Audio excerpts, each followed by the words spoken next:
वैर माझ्याशी होता तर बदनामी बीडची का केली असा सवाल धनंजय मुंडेंनी विरोधकांना केलाय।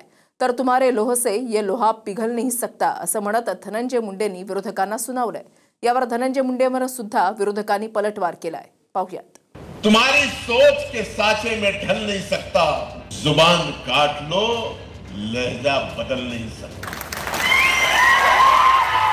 अरे मुझे भी मोम का पुतला समझ रहे हो क्या? तुम्हारी लोह से ये लोहा पिघल नहीं सकता।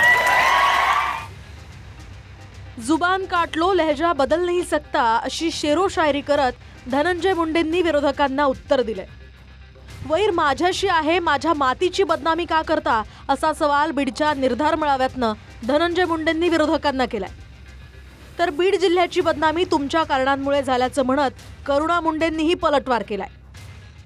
वैर जर माझ्याशी होतं तर माझ्या या मातीची बदनामी का? त्यांना एवढंच सांगणं, हे बरे झाले दिला अंधार तू इतका मला, हे बरे झाले दिला अंधार तू इतका मला, एक ठिणगी आत लागली उजळाया। जे तुम्ही घाण पसारलेली आहे त्याचं उत्तर तुमच्याकडे नाहीये। डोळ्यामध्ये चष्मे, डोळ्याचे डोळे मिळाण्याची जनता समोर जायची तुमची आता लायकी राहिली नाही। आणि तुम्ही म्हणताय की जिल्ह्याची बदनामी करू नका, तो जिल्ह्याची बदनामी तुमच्या कारणामुळे, तुमचे कारनामेमुळे झालेली आहे। दरम्यान धनंजय मुंडेंसारखी माणसं तिकडे होती हे बीडचं दुर्दैव होतं। आमची लढाई धनंजय मुंडेंशी किंवा बीडशी नाही असं म्हणत सामाजिक कार्यकर्त्या अंजली दमान यांनी टीका केली आहे। आम्ही लढलो ते धनंजय मुंडे नावाच्या व्यक्तीशीही नाही आणि बीडशी तर मुळीच नाही। कारण दुर्दैव आहे हे बीडचं, ज्यांनी बीडमध्ये दहशत तेवढी मोठी निर्माण केली होती आणि म्हणून त्यांच्यावर लढण्यासाठी बीडची जनता उभी राहिली होती। त्या जनतेची आम्ही फक्त साथ दिली। तर कुठेतरी हे लोकांपर्यंत पोहोचवणं की बीडची बदनामी होती, आता बास करा, हे सगळे थेर आता चालणार नाहीत तुमचे। न बोलण्याची डबल सेंचुरी करत तब्बल 200 दिवसांनी बोलत असल्याचं धनंजय मुंडे या निर्धार मेळाव्यात म्हणाले। मात्र काही दिवसांपूर्वी बीडच्या लैंगिक शोषणाच्या प्रकरणावरून धनंजय मुंडेंनी एसआयटी चौकशीची मागणी केली होती। या प्रकरणात पवारांच्या राष्ट्रवादीचे आमदार संदीप क्षीरसागर यांच्या जवळच्या माणसाचं नावही घेण्यात आलं होतं।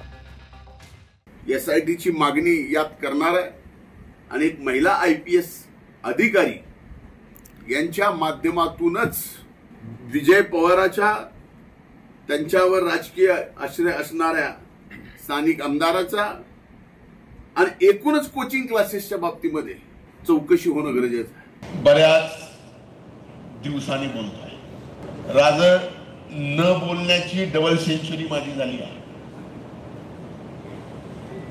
200 दिवस न बोलता काढल्यात। धनंजय मुंडेंचं पक्षातील स्थान कालही होतं आणि आजही जे आहे तेच असल्याचं सुनील तटकरे यावेळी म्हणाले। आम्ही दोघांनी 4 वेळा राज्याचा सखोल दौरा केला, त्यामुळे त्यांची गुणवत्ता, संघटन कौशल्य मला नक्की त्या ठिकाणी आहे। आपण जे म्हणतात की निवडणुका आल्यात म्हणून त्यांची आठवण झाली असं नाही। पहिल्या 2 महिन्यामध्ये त्यांची तब्येत ठीक नव्हती। त्याने आज भाषण करत सांगितलं की 200 दिवसांनी ते आज बोलतायत तब्येतीमुळे। त्यामुळे त्यांची गुणवत्ता, त्यांचं पक्षातलं स्थान हे काली जे होतं ते आहे, आजही ते राहील आणि उद्याच्या भवितव्यामध्ये सुद्धा तसंच राहील।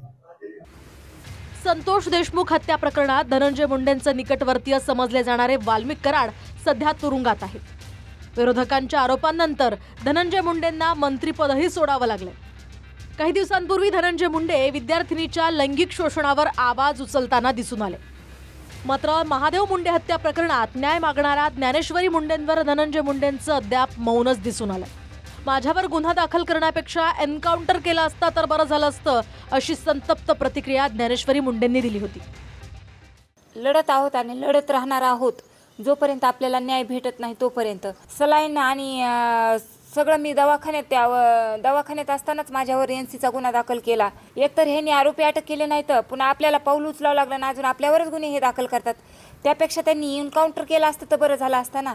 ह्यांच्या कशाला दारी आपण गेला असत आम्हाला न्याय द्या म्हणून। ज्ञानेश्वरी मुंडेंना न्याय मिळावा म्हणून जरांगेंनी मदत करावी अशी विनंती करण्यात आली होती।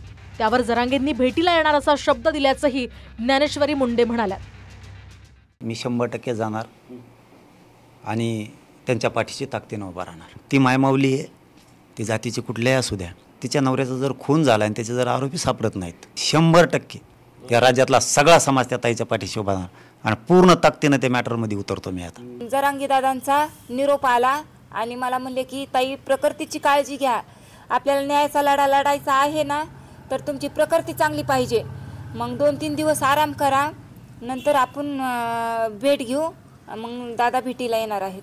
2-3 दिवसात भेटीला येणार आहेत. हां, दादांनी मला शब्द दिला आहे. अशोक काळकुटे आणि संभाजी मुंडेंसह हिरा ढाकणे, TV9 मराठी, बीड.